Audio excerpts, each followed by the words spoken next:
10416833, kelas A1, Manajemen Pagi, mata kuliah Analisis Lingkungan Bisnis, dosen Adi Mursalin SEMM.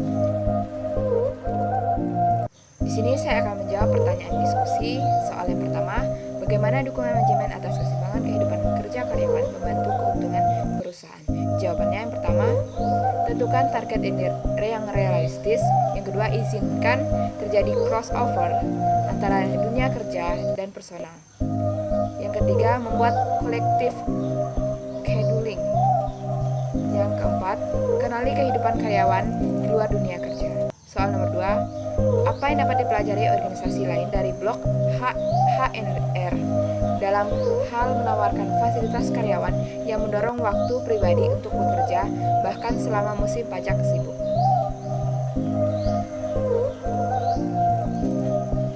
Membuat komitmen untuk membantu pekerja mencapai keseimbangan kehidupan kerja yang sehat tidak hanya membantu karyawannya, tetapi juga membantu HNR Blok mempertahankan pekerja di pasar tenaga kerja yang ketat di mana individu terus memiliki pilihan ketika datang ke tempat dan untuk siapa mereka ingin bekerja. Soal nomor 3, tentukan komponen lingkungan bisnis internal dan eksternal. Lingkungan bisnis internal adalah faktor-faktor yang berada dalam suatu organisasi dan memberikan kekuatan atau menyebab kelemahan dalam proses manajemen. Yang kedua, lingkungan bisnis eksternal menghubungkan semua faktor. Soal nomor 4, faktor-faktor apa dalam lingkungan ekonomi yang mempengaruhi bisnis?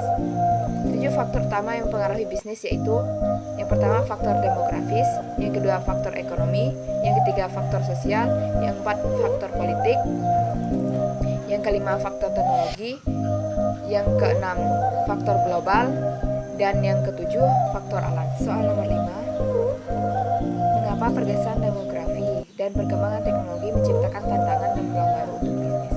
Jawabannya, pergeseran demografi. Faktor demografis merupakan faktor yang tidak dapat dikendalikan dalam lingkungan bisnis dan sangat penting bagi manajemen. Demografi adalah studi tentang statistik vital orang seperti usia, jenis kelamin, ras dan etnis, serta lokasi. Demografi membantu perusahaan menentukan pasar untuk produk mereka dan juga menentukan ukuran dan komposisi tenaga kerja. Perkembangan teknologi. Penerapan teknologi dapat merangsang pertumbuhan di bawah kapitalisme atau sistem ekonomi lainnya. Teknologi adalah penerapan keterampilan dan pengetahuan sains dan teknologi untuk memecahkan masalah produksi dan organisasi. Kemampuan kita sebagai suatu bangsa untuk memelihara dan membangun kekayaan serta bertanggung jawab pada kecepatan dan aktivitas yang kita gunakan dalam menggunakan teknologi untuk menentukan dan menyesuaikan peralatan yang lebih efisien untuk meningkatkan produktivitas manufaktur, untuk mengembangkan produk baru dan memproses informasi dan membuatnya secara instan tersedia di seluruh organisasi dan untuk pemasok dan pelanggan.